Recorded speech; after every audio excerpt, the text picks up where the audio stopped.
In November 2022, one of the largest crypto exchanges in the world told its customers their money was gone, around $8 billion of it. 3 years later, most of those customers did get repaid, and I will show you exactly what that repayment was worth, because it is not the number you would expect.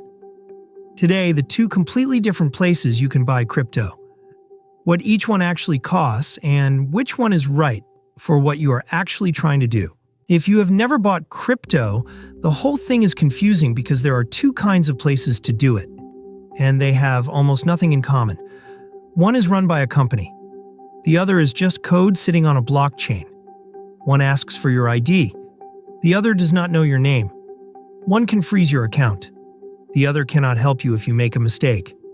By the end, you will know which to use when, what each one really costs, and the three traps that catch first-time buyers on the second kind.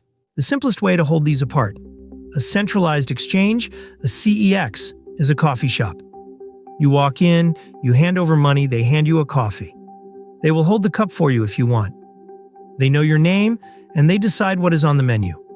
Coinbase, Binance, Kraken. A decentralized exchange, a DEX, is a vending machine. Nobody asks your name.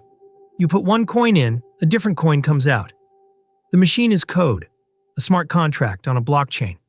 Uniswap, PancakeSwap, and on Solana, Jupiter, and Radium. That is the entire difference. Everything else is detail. But the coffee shop does not put this on the sign. If you hand them your coffee to hold for you, and the shop goes bankrupt, a court decides when you get it back and how much. That is where the most repeated sentence in crypto comes from. Not your keys, not your coins. It is not a slogan, it is a scar. We covered what your exchange balance actually is in the lesson on judging an exchange. So here I will just show you the two scars. February 2014. An exchange called Mint Gox, which at its peak was handling around 70% of every Bitcoin transaction on Earth, stopped letting people withdraw.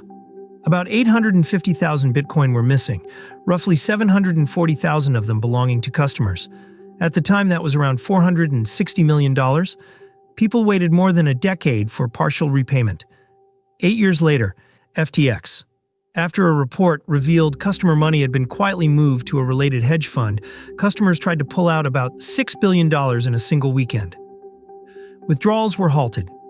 2 days after that, bankruptcy. Around $8 billion of customer money gone. The founder is serving 25 years and was ordered to forfeit $11 billion.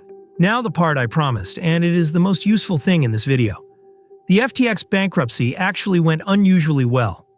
A court-approved plan gave 98% of creditors 119% of their claim. The money back, plus about 19% interest. In a major fraud bankruptcy, that is close to a miracle. But read the small print. Those claims were valued at November 2022 prices. So if you had one Bitcoin sitting on FTX, when it froze, you were not given a Bitcoin back. You were given the dollar value of a Bitcoin in November 2022, which was a low point, plus interest. Anything Bitcoin did after that, you were not part of. That is what people mean by made whole on paper. The dollars came back, the asset did not. Quick check. Your coins are sitting on a centralized exchange. Who owns them, legally speaking? You do. The exchange does. Or you have a claim against the exchange. Have a think, the third one. You do not own coins on an exchange. You own a promise from a company that it will give you coins when you ask. Almost always that promise is honored. When it is not, you are a creditor in a bankruptcy, and you have just seen what that looks like, right? Money. What does a $1,000 purchase actually cost? On a centralized exchange, it depends entirely on which button you press. The simple buy screen, the friendly one, is the expensive one. On Coinbase, the advanced trading interface charges around 0.6% on a taker order, so about $6 on 1,000. The simple screen costs meaningfully more, plus a spread you do not see itemized. Binance is around 0.1% standard, or 0.075 if you pay fees in their own token. Kraken sits around 0.16 maker, 0.26 taker. Same exchange, same trade, and the difference between the easy screen and the proper one can be several times the cost. That is the single cheapest thing to fix in this whole video. A decentralized exchange charges differently, and there are 3 parts instead of 1. The pool fee. On Uniswap, typically 0.3%. The network fee paid to the blockchain itself. This has nothing to do with your trade size. On a busy day on Ethereum, it can be more than the trade is worth if you are buying small amounts. On cheaper chains, it is pennies. And slippage, the price moving between the moment you press confirm and the moment it executes. So for small trades, a DEX can be terrible value. For large ones, it can be the cheaper option. The network fee is what flips it, and it is fixed regardless of size. There is also a cost on a DEX that nobody itemizes, because it does not appear on any receipt. When you submit a trade, it sits in public view for a moment before it is confirmed.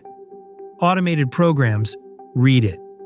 And if your trade is big enough to move the price, one of them can buy immediately before you, let your purchase push the price up, and sell immediately after. You get a worse price. They keep the difference. It is called a sandwich attack because your trade is the filling. Researchers at Wharton put the total extracted this way at roughly $846 million a year, with about $216 million of that from sandwich attacks specifically. You can defend against it. Tools like Flashbots Protect, MEV Blocker, CoW Swap, or Jupiter's Jito routing on Solana keep your trade out of public view until it settles. If you trade meaningful amounts on a DEX, use one. 3 more traps, all specific to the vending machine. 1. There is no support desk. Send to the wrong address, approve the wrong contract, pick the wrong network. That money is gone. Nobody can reverse it. There is no email address that helps. 2. Anyone can list anything. A CEX decides what is on the menu, and that filtering is worth something. On a DEX, there is no menu. There is a contract address. 2 tokens can have the same name and logo, and one of them is a trap. Always get the address from the official source. 3. Token approvals. To trade, you grant the contract permission to move that token from your wallet. And by default, that permission is often unlimited and permanent. Review and revoke old approvals now and then. So, which one, when? If you are buying crypto with normal money for the first time, a centralized exchange, there is no realistic alternative. A DEX cannot take your bank transfer. Use the advanced screen, not the simple one. If you want something that is not listed anywhere, a DEX and only with the contract address from the official source. If you are moving a meaningful amount, a DEX with MEV protection, and check the network fee before you commit. And if you are holding for the long term, neither. Move it to a wallet you control. Both of these are places to trade, not places to keep things. So, a CEX is a company that holds your coffee. A DEX is a machine that does not know your name. On an exchange, you own a claim, not coins. And the FTX repayment shows exactly what that distinction is worth when it goes wrong. On a CEX, the expensive screen is the friendly one. On a DEX, the network fee decides whether small trades make sense at all, and the sandwich costs you money that appears on no receipt. Use the right machine for the job, and for holding, use neither. The lesson on judging an exchange goes deeper on what your balance really is and how to check whether a company is holding what it claims. It is linked below. Subscribe for the rest of the series. Thanks for watching and stay careful out there.